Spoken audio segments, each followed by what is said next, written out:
this afternoon for this special announcement. Today, we received word from Moody's Investor Service that in the wake of the enactment of our balanced budget, the state of Illinois has received its third credit rating upgrade. That's less than a year after we received our first two credit rating upgrades in decades. Fiscal responsibility is paying off. Illinois was in a deep hole in the years before I was sworn into the governorship, and together with the General Assembly, step by step, we are putting Illinois on firm fiscal footing. A credit upgrade means Illinois will likely pay a lower interest rate, saving taxpayers hundreds of millions of dollars in the coming years. Higher credit ratings result in elimination of wasteful spending, and they mean that we will have more resources for education, for healthcare, public safety, and future tax breaks. Great news for the working families of Illinois. Why are we getting credit upgrades? Because we've significantly reduced our structural deficit 4 years in a row by paying down short and long-term debt like the years-old $900 million group health insurance bill and the $230 million owed to families who invested in College, Illinois. Because we've eliminated the $17 billion in unpaid bill backlog, and we're paying bills within 15 days of receipt. Because we've reduced our net pension liabilities by $15 billion by responsibly managing our investments, by offering a pension buyout program, and by putting $500 million more into our pension systems than is required by law, thereby saving taxpayers almost $2 billion in future pension costs. Because we've contributed more to our rainy day fund than ever before, giving the state some breathing room if we run into future economic or fiscal challenges. Those are just some of the biggest reasons that we're getting credit upgrades. And we accomplished all those things while providing families hundreds of dollars each of relief from property taxes and from rising prices at the gas pump and the grocery checkout counter, and with direct dollars in the pockets of 90% of Illinoisans. Altogether, this is an estimated $1.8 billion of tax relief. As a reminder, when I came into office, Illinois had a structural deficit of nearly $3 billion. And between 2015 and 2017, our state suffered an astonishing 8 credit downgrades. We've now repeatedly balanced the budget and secured 3 upgrades in under a year. It's an achievement that could only happen because Democrats across the state rolled up our sleeves and got to work getting our fiscal house in order on behalf of the people that we serve. Let me especially recognize House Speaker Chris Welch and Senate President Don Harmon, as well as budget leaders Greg Harris in the House and L.G. Sims in the Senate, and the partnership of our hardworking constitutional officers, Comptroller Susana Mendoza and Treasurer Michael Frericks.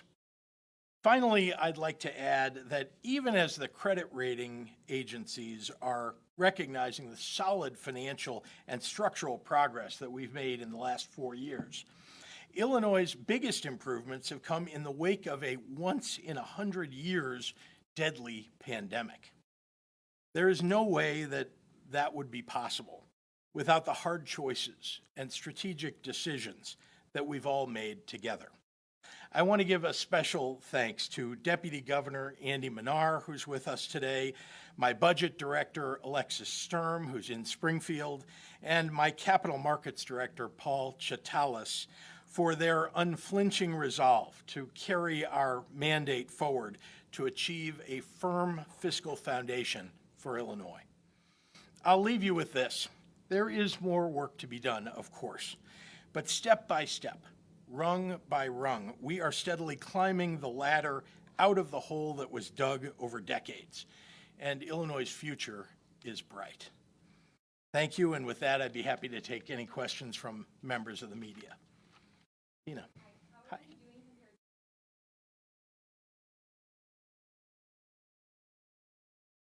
Well, I want to start with how we are doing today versus the years past. This is really one of the best budgets that we've ever had for the state of Illinois. Again, paying down debts, balancing the budget, putting money into where we think the best investments are. A lot of that is in our kids and their education, making sure that we're providing health care, and overcoming the hollowing out that occurred in our state government. In terms of how we're doing as a state, much better than most other states in terms of providing the services that people need across Illinois. We have one of the best healthcare systems in the Midwest. Look at Kentucky as an example, as compared to healthcare in the state of Illinois, and education as compared to a few of the states around us. We have work to do always. We want to be number one in everything, but Illinois is doing quite well. And when it comes to dealing with our fiscal challenges, look, for years before I became governor, we were, dropping in the ranks in so many categories of fiscal responsibility.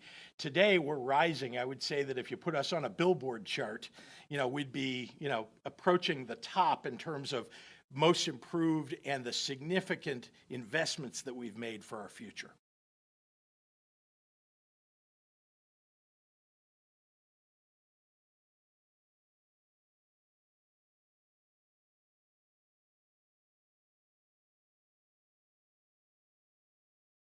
Well, we did that already.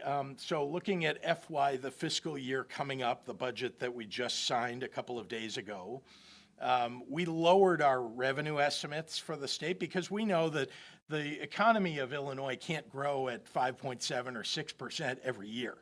That's not going to happen. That was an unusual year we still are coming out of a pandemic, but significant infusions into the economy by the federal government all across the nation. But we do expect growth in the state, and we have planned for a lower level of revenue and, as a result, lower spending to meet the revenue that we've got.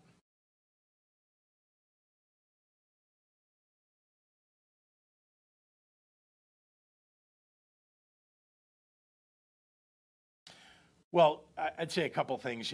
One is that we have, of course, now with 2 years of experience with the pandemic, we have a much better idea today of what we need to do as a state to be prepared for surges if they should occur. We also know how to mitigate the surges much better than we did in the last 2 years. So that's going to allow us to avoid the devastating impacts as long as those surges aren't, higher than we've ever seen before, which I don't expect them to be. So I feel good about our ability to manage through that. I also think that the federal government is helping to watch this and assist states in whatever way that they need to. This is a national problem. This pandemic has been awful for everybody. And it's a national problem, and the federal government, under Joe Biden's leadership, under the leadership of the Congress, really has done a pretty good job, especially since Joe Biden took office. That's okay.